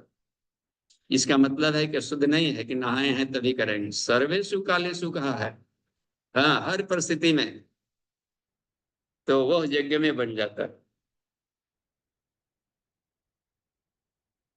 ठीक है, अभी समय है 3 मिनट। उधर दीजिए प्रसन्न जी को, उस साइड कोने में, तो देखिए कहाँ बोल। हाँ, तेज आवाज में।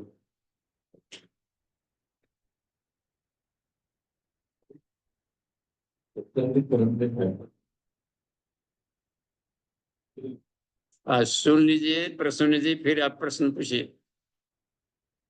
चर्चा से क्रम में आता है, कर्ण कर्ण में ईश्वर की टेक्निक को दे रही है। बहुत ये समझ भी आ जाए, लेकिन व्यवहार में इसको नहीं होता। जैसे ये व्यवहार में जो आदमी की जीवन का क्या करेगा। हाँ, तो आज वैज्ञानिक युग है और हम सब भी यहाँ वैज्ञानिक पृष्ठभूमि से तैयार हुए हैं, तो यह तो बात पहले दिमाग में बिठा लेनी पड़ेगी भली भांति कि कण कण में ईश्वर है, तब नहीं भटकेगा। यह जब तक से दिमाग के सारे न्यूरॉन्स इस बात को स्वीकार न कर लें तो संस्कार के रूप में न आएगा। तो हमें उठते चलते हर चीज को जो देखें आंखों से, तो उसको मन ही मन प्रश्नोत्तरी करके और उसका उत्तर ढूंढना चाहिए कि इसमें इस कचड़े में ब्रह्म कहाँ से है। तो अब यह देखा जाए कि इतना तो हम लोग हैं विज्ञान वाले कि हर पदार्थ परमाणुओं से बने हैं। खराब हो अच्छा हो, खराब अच्छा तो हम अपनी उपयोगिता के आधार पर कर रहे हैं, हमें उपयोग नहीं आता है तो खराब का मोहर मार के अपना पिंड छोड़ा ले। तो अब रह गया कि सारे सृष्टि के घटक परमाणुओं से बने हैं, और परमाणु किससे बना हुआ है? लाइट से बना है, प्रकाश से। और प्रकाश भी देखिए इसमें आ गया, और प्रकाश जब सारा सृष्टि प्रकाशमय है, और प्रकाश के गति देखिए, प्रकाश में 3 गुण होता है, ज्ञान भी है, लाइट कह दिया गया। दूसरी है प्रकाश में गति होता है ना, एक उसकी वेलोसिटी होती है, गति, और प्रकाश एक एनर्जी है। जो लाइट है उसको ब्रह्मा कह देते हैं, जो गति है उसको सुदर्शन चक्र विष्णु कहते हैं, और जो एनर्जी पक्ष है उसको शिव कहते हैं। जहां जहां लाइट है तहां तहां ब्रह्मा विष्णु महेश है। और सारी सृष्टि जब लाइट एनर्जी से बनी है, विस्फोट कर दे, अब लकड़ी हम जलाते हैं, हवन कर रहे हैं, तो आपने माचिस जला, आगे निकल गई, तो आग, वो लकड़ी नहीं था, बहुरूपिया था लकड़ी के भेष में, लेकिन आग था वो। तो सृष्टि के हर घटक कनेक्टिव में 3 गुण है। तो इस भाव से हम देखेंगे तो अपवित्रता जैसे दिमाग में तो कोई बात ही नहीं रह पाएगी। तो इस मनोभूमि हम लोग देखते हैं तो उसका गुड यूज मिस यूज, यह बात रही। गुड यूज मिस यूज के आधार पर अपने को रिजल्ट मिलता है।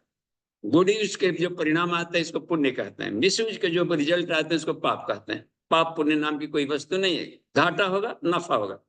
तो आज के युग में पाप पुण्य शब्द का प्रयोग नहीं किए जाएंगे, किया जाएगा कि ऐसा करने से घाटा होगा, बस। तो ये विज्ञान के विद्यार्थियों को, आज के विद्यार्थियों को समझ में आ जाएगा। पाप पुण्य शब्द आउटडेटेड, ये वाली डिक्शनरी में नहीं आ पाता है। तो हम समझें कि इसका मिसयूज गुड यूज, बस। यदि गुड यूज हो रहा है तो पुण्य, लाभ मिल रहा है तो पुण्य। तो इस भाव से देखते हैं तो कोई भी व्यक्ति आ गया है, मान लीजिए कि आ गया अपराधी प्रवृत्ति का, ठीक है, तो यदि हम उसको अपराधी प्रवृत्ति का मानते हो और वह ब्रह्म है, मैं ही चोर, तो यदि वह उसको चोर मान लिया, इसका मतलब है कि चोर मानने वाला खुद सिपाही है। सिपाही की दृष्टि से देख रहे हैं तभी ना चोर कहेंगे उसको। तो चोर का पाठ कर रहे, हम सिपाही का पाठ करें, क्या करना है बेटा? तो इसी में वो खुश हो जाएगी। क्रीड़ा है, सारा संसार एक क्रीड़ा है, बस। युद्ध भी एक क्रीड़ा है। तो ये भाव से इसलिए समय लगता है इस तरीके से करने में, लेकिन अभ्यास से ना तो कौनतया यह बात बन जाती। ठीक है, धन्यवाद। शांति पाठ कर लेते हैं। ओम